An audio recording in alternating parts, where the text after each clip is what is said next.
Hi കൂട്ടുകാരെ, അപ്പോൾ ഇന്ന് ഞാൻ വന്നിട്ടുള്ളത് ആനുവൽ എക്സാമുമായിട്ട് ബന്ധപ്പെട്ടിട്ടുള്ള ഒരു റിവിഷൻ വീഡിയോയുമായിട്ടാണ്.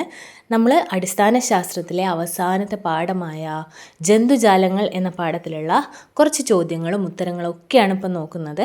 അപ്പോൾ 5ാം ക്ലാസ്സിലെ കൂട്ടുകാരെല്ലാം നന്നായിട്ട് ശ്രദ്ധിക്കുക, ഉത്തരങ്ങൾ പറയാൻ നോക്കുക. അപ്പോൾ ആദ്യത്തെ ചോദ്യം നോക്കാം അല്ലേ. മുട്ട വിരിഞ്ഞ് പുഴുവായി മാറുന്ന ജീവികൾക്ക് ഉദാഹരണങ്ങൾ ഏതൊക്കെ?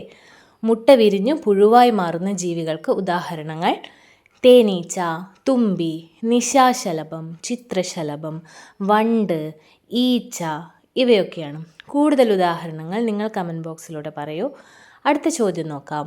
മുട്ട വിരിഞ്ഞുണ്ടാവുന്ന കുഴിയാനയ്ക്ക് അതിൻ്റെ മാതൃജീവിയോട് സാദൃശ്യമുണ്ടോ?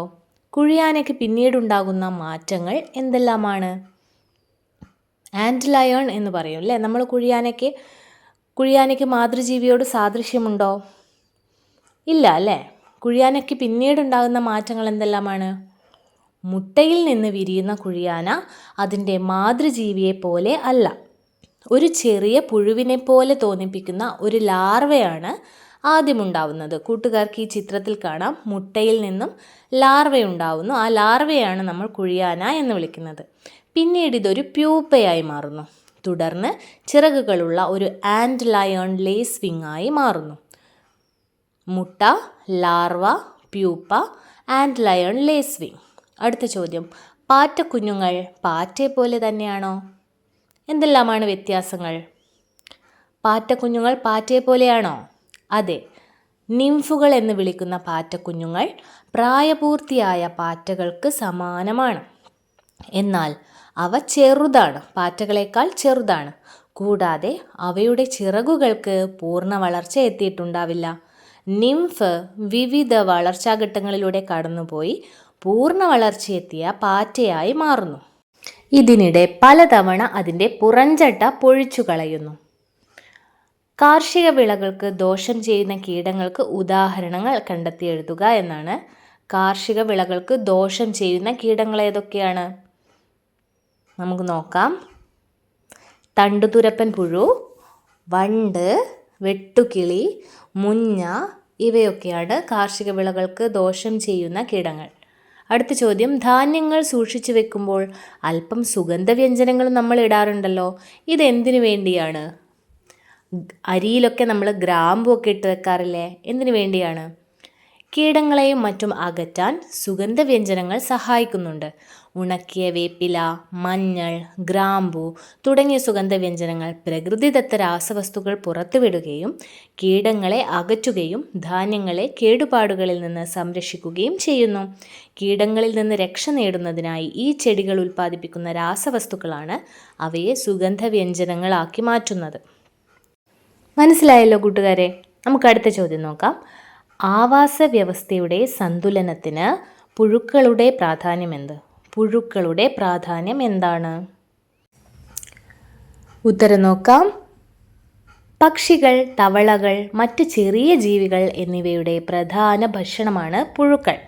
അതിനാൽ ഭക്ഷ്യശൃംഖലയിലെ ഒരു പ്രധാന കണ്ണിയാണ് ഇവ. മണ്ണിലെ ജൈവാംശങ്ങളെ, അതായത് ഇലകൾ, ചത്ത ജീവികൾ തുടങ്ങിയവയൊക്കെ ദഹിപ്പിച്ച് സസ്യങ്ങൾക്ക് ആഗിരണം ചെയ്യാൻ കഴിയുന്ന പോഷകങ്ങളാക്കി മാറ്റാൻ പുഴുക്കളാണ് സഹായിക്കുന്നത്. അപ്പോൾ പുഴുക്കളുടെ പ്രാധാന്യം മനസ്സിലായില്ലേ? ഇതുമാത്രമല്ല, പുഴുക്കളിൽ നിന്നുണ്ടാവുന്ന പ്രാണികൾ പല പൂക്കളിലും പരാഗണം നടത്തുന്നു. ഇവ നിരവധി ജീവികളുടെ ആഹാരം കൂടിയാണ്. പുഴുക്കളിൽ നിന്നുണ്ടാവുന്ന ചിത്രശലഭം പോലുള്ള പ്രാണികളിലെ പല പൂക്കളിലും അവ പരാഗണം നടത്തുന്നുണ്ടല്ലേ. ഇവ നിരവധി ജീവികളുടെ ആഹാരം കൂടിയാണ്.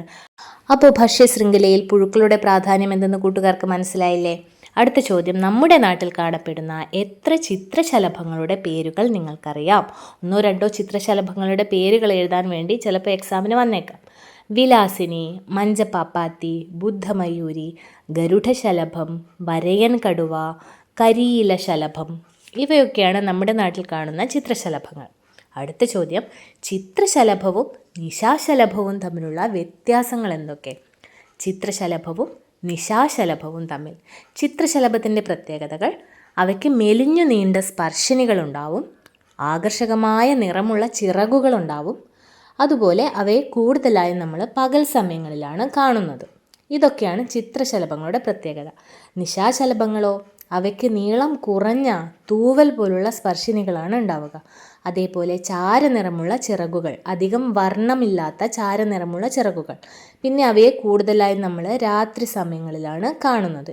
ഇതൊക്കെയാണ് ഇവ തമ്മിലുള്ള വ്യത്യാസങ്ങൾ. അടുത്ത ചോദ്യം, എപ്പോഴാണ് ഉറുമ്പുകൾക്ക് ചിറക് മുളയ്ക്കുന്നത്? ഇണ ചേരാൻ തയ്യാറാകുമ്പോഴാണ് ചില ഉറുമ്പുകൾക്ക് ചിറകുകൾ മുളയ്ക്കുന്നത്. പ്രത്യുൽപാദന ധർമ്മം നിർവഹിക്കുന്ന ആൺ പെൺ ഉറുമ്പുകൾ കൂട്ടിൽ നിന്ന് ചിറക് മുളച്ച് പുറത്തു വരുന്നു. ഇവ മറ്റൊരു കൂട്ടിലെ ആൺ പെൺ ഉറുമ്പുകളുമായി ചേർന്ന് ഇണചേരുന്നു.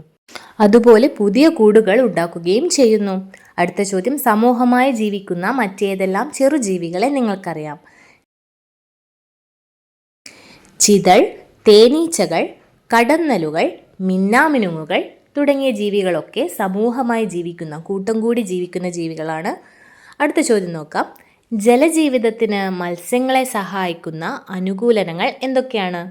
ഉത്തരം നോക്കാം. മത്സ്യങ്ങൾക്കുള്ള മിനുസമാർന്ന ആകൃതി അവരെ വെള്ളത്തിൽ നീന്താൻ സഹായിക്കുന്നു. അതേപോലെ തന്നെ വെള്ളത്തിൽ നിന്ന് ഓക്സിജൻ ശ്വസിക്കാൻ അവർക്ക് ചെകിളകളുണ്ടല്ലേ, ആ ചെകിളകൾ അവർ ഉപയോഗിക്കുന്നു. ഇത് കൂടാതെ 2 പോയിന്റ്സ് കൂടിയുണ്ട്, അത് നമുക്ക് നോക്കാം. അതേപോലെ നീന്തുമ്പോൾ മത്സ്യത്തെ നയിക്കുന്നതും ബാലൻസ് ചെയ്യുന്നതും അവയുടെ മേൽച്ചിറകും കീഴ്ച്ചിറകുകളുമാണ്. അതും ഒരു അനുകൂലനമാണ്. അടുത്തത്, മത്സ്യങ്ങൾക്ക് അവയുടെ ശരീരത്തെ സംരക്ഷിക്കുന്ന ശൽക്കങ്ങളുണ്ട് അല്ലേ, അതും അവയെ ജലജീവിതത്തിന് സഹായിക്കുന്ന അനുകൂലനമാണ്. അടുത്ത ചോദ്യം നോക്കാം നമുക്ക്. കേരള തീരങ്ങളിൽ ജൂൺ ജൂലൈ മാസങ്ങളിൽ ട്രോളിംഗ് നിരോധനം ഏർപ്പെടുത്തുന്നത് എന്തിനാണ്? അതായത് മീൻപിടുത്തം നിരോധിച്ചിരിക്കും ആ മാസങ്ങളിൽ. അതെന്തിനു വേണ്ടിയാണെന്നാണ് ചോദ്യം. ഉത്തരം നോക്കാം നമുക്ക്. മുട്ടയിടുന്നതിനായി മത്സ്യങ്ങൾ ദേശാടനം നടത്തുന്ന ഈ സമയത്ത് അവയെ പിടിക്കുന്നത് മത്സ്യസമ്പത്ത് കുറയാൻ ഇടയാക്കും. ഈ സമയത്തെ മീൻപിടുത്തം നിയമവിരുദ്ധമാണ്. അതുമാത്രമല്ല, കനത്ത മഴയും കടൽക്ഷോഭവും ഈ മാസങ്ങളിൽ മത്സ്യബന്ധനം സുരക്ഷിതമല്ലാതാക്കുന്നു. അതായത് മുട്ടയിടുന്നതിനായി മത്സ്യങ്ങൾ ദേശാടനം നടത്തുന്ന ഒരു സമയമാണ്. അതുകൂടാതെ തന്നെ ഈ സമയത്ത് നന്നായിട്ട് മഴയും കടൽക്ഷോഭവും ഉണ്ടാവും. ഇനി നമുക്ക് അടുത്ത ചോദ്യം നോക്കാം. ജലത്തിൽ ജീവിക്കുന്നതിന് എന്തെല്ലാം അനുകൂലനങ്ങളാണ് വാൽമാക്രിക്കുള്ളത്? വാൽമാക്രികൾക്ക് മിനുസമാർന്ന ശരീരമുണ്ട്. അത് ജലത്തിൽ ജീവിക്കാൻ അവയെ സഹായിക്കുന്നു.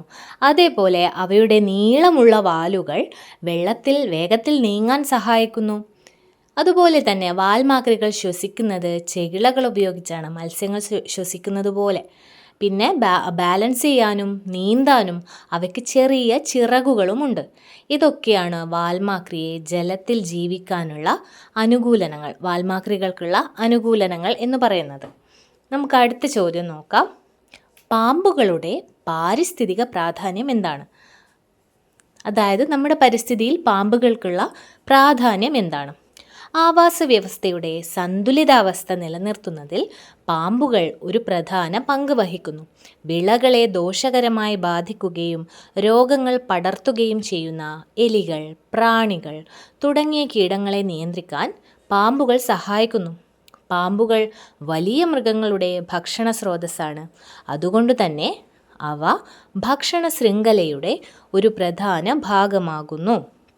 കൂട്ടുകാർ, ഇതൊക്കെ ഒന്ന് വായിച്ച് മനസ്സിലാക്കണം. അപ്പം ഞാൻ പെട്ടെന്ന് പറയുമ്പോൾ നിങ്ങൾക്ക് മനസ്സിലായെന്ന് വരില്ല. നമുക്ക് അടുത്ത ചോദ്യം നോക്കാം. വളർത്തു മൃഗങ്ങളുമായി ഇടപഴകുമ്പോൾ നമ്മൾ എന്തെല്ലാം മുൻകരുതലുകൾ എടുക്കേണ്ടതുണ്ട്? അപ്പം നമുക്ക് നോക്കാം. ശുചിത്വം പാലിക്കാൻ കൈകാര്യം ചെയ്ത ശേഷം കൈ കഴുകുക. അതായത് നമ്മൾ വളർത്തുമൃഗങ്ങളെ ഹാൻഡിൽ ചെയ്തതിന് ശേഷം നമ്മൾ കൈ നന്നായിട്ട് സോപ്പിട്ട് കഴുകണം. പിന്നെ വളർത്തുമൃഗങ്ങൾക്ക് വാക്സിൻ എടുക്കുക. അതായത് കൃത്യമായ ഇടവേളകളിൽ കുത്തിവെപ്പുകൾ, അവയ്ക്ക് ആവശ്യമായിട്ടുള്ള കുത്തിവെപ്പുകൾ എടുക്കുക. പിന്നെ അസ്വസ്ഥതയുടെ ലക്ഷണങ്ങൾ ശ്രദ്ധിക്കുക. അവയ്ക്ക് ഏതെങ്കിലും തരത്തിൽ അസ്വസ്ഥതകൾ ഉണ്ടെങ്കിൽ പെട്ടെന്ന് തന്നെ അത് ഡോക്ടറെ കാണിക്കുക. പിന്നെ ശാന്തമായും സൗമ്യമായും പെരുമാറുക.